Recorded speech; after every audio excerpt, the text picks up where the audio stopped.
Hi everyone and welcome back to 3D Sounds. We are super excited to share this video because it's all about comparing the Zoom H1n and the Zoom H1 Essential. And the only reason why we got into field recording is because of the tiny, small, handy recorder. And from the first day I started the record button, it has been an amazing journey ever since. So if you're thinking right now, should I start with sound recording, or maybe you even have the Zoom H1n and you're wondering, should I upgrade to the Zoom H1 Essential? Then maybe this video is for you. Full disclaimer, we're not sponsored by anyone and this is also not a technical comparison. This is a sound recording comparison where both recorders are next to each other so that you can get a clear sense of how both perform. Now here comes the best part. All the recordings that you see in this video are free for you to download on our Ko-fi page. Yes, it is a pay what you want, but if you don't want to pay, just type in 0, download the files and take your time analyzing them. These recordings are longer than what you see in this video,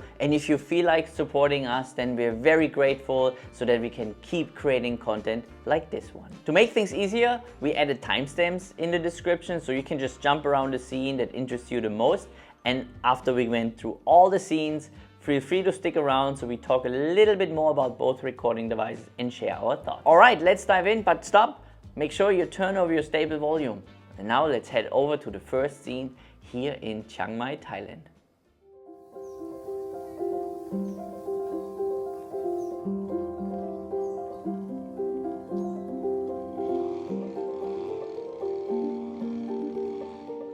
What we're going to record now is I'm going to put the H1n and the H1n Essential together on an A/B set. And then we have our first recording. It's not so much nature, but we can hear birds and we hear the mowers. So there's a lot of ambience going on, so let's just record that and have a listen. And then you can tell me if you hear a difference between both recording devices. All right, I have everything set up. Now let's have a listen to this recording.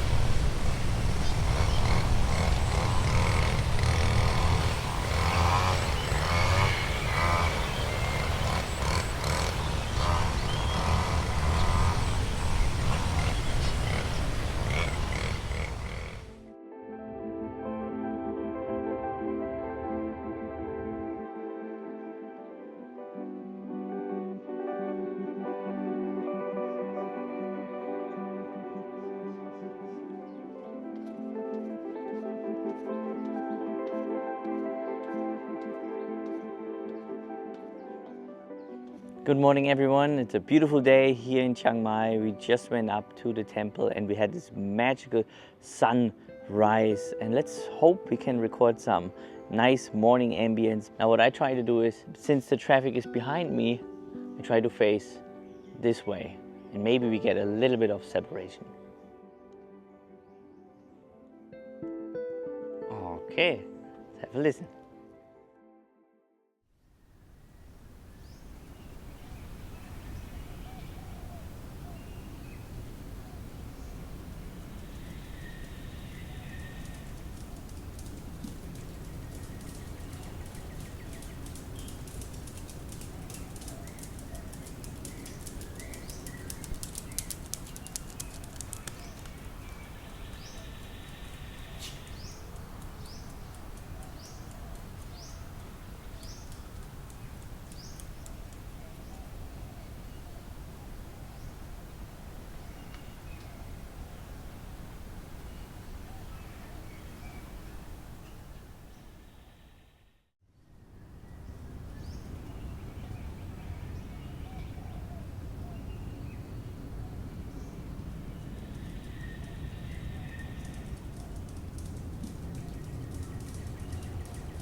I hope it sounds great recorded with these two recording devices. And while I'm recording, I also thought, why wouldn't I do this more often using an A/B set? Because we have birds on the left, we have birds on the right. Now, when we pivot both recording this way, whoop, then we have a stronger signal from here and a stronger signal from there.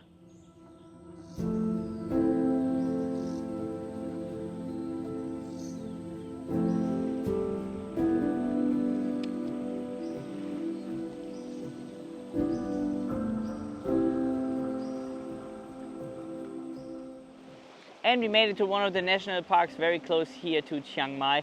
Behind you is a river, and here behind me is this little stream that goes straight into it. What we're doing now is we're gonna set up both recording devices very close. Maybe these are sounds that you would like to record. How about you tell me, do you hear a difference or not at all? Let's have a listen.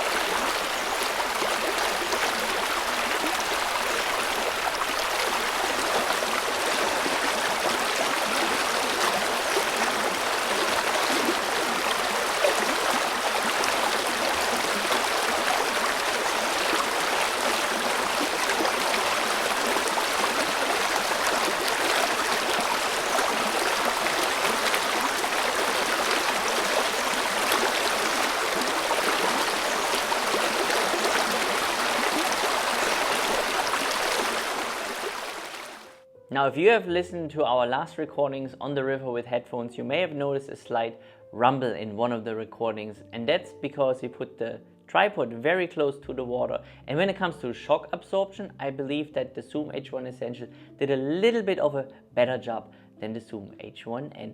Let me know your thoughts. Now, for our next scene, we're still in the national park, but we're switching gear and we're going to use the Roland CS10 EM binaural microphone together with the line input on both devices. Now, we don't have two of them, and I also don't have 4 E's, so I can't record this simultaneously.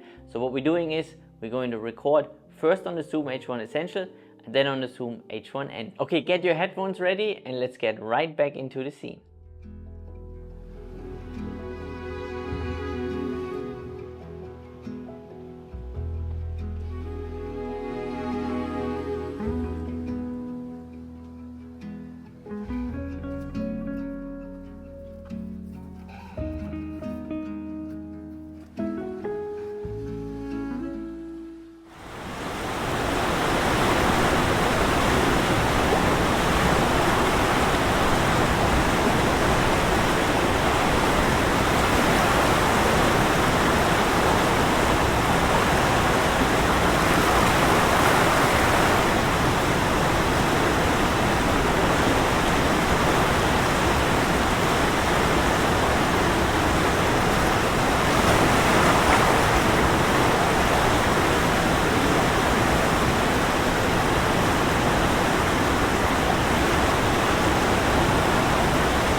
It is almost midnight and we are on our way back home. We just came across this rice field where you can already hear the frogs. Plus we have a really cute cat just down here.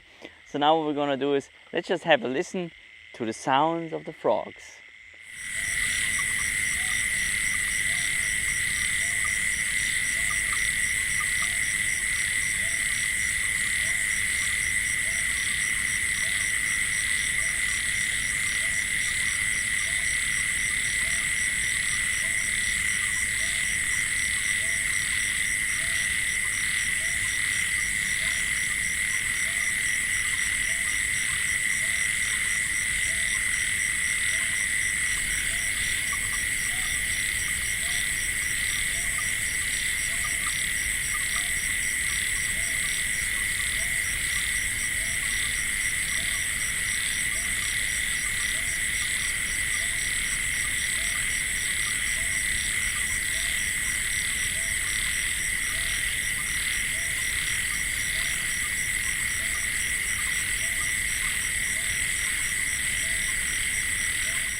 I think we have enough sounds for this video. Now let's head back home and I see you tomorrow morning, and then we talk a little bit more about the Zoom H1n and Zoom H1 Essential. So what do you think about the comparison between the Zoom H1n and the Zoom H1 Essential? I'm really curious and I really would love to know your thoughts in the comments down below. I have to be honest with you, when we were setting out to make this video, I did not run any kind of comparison beforehand.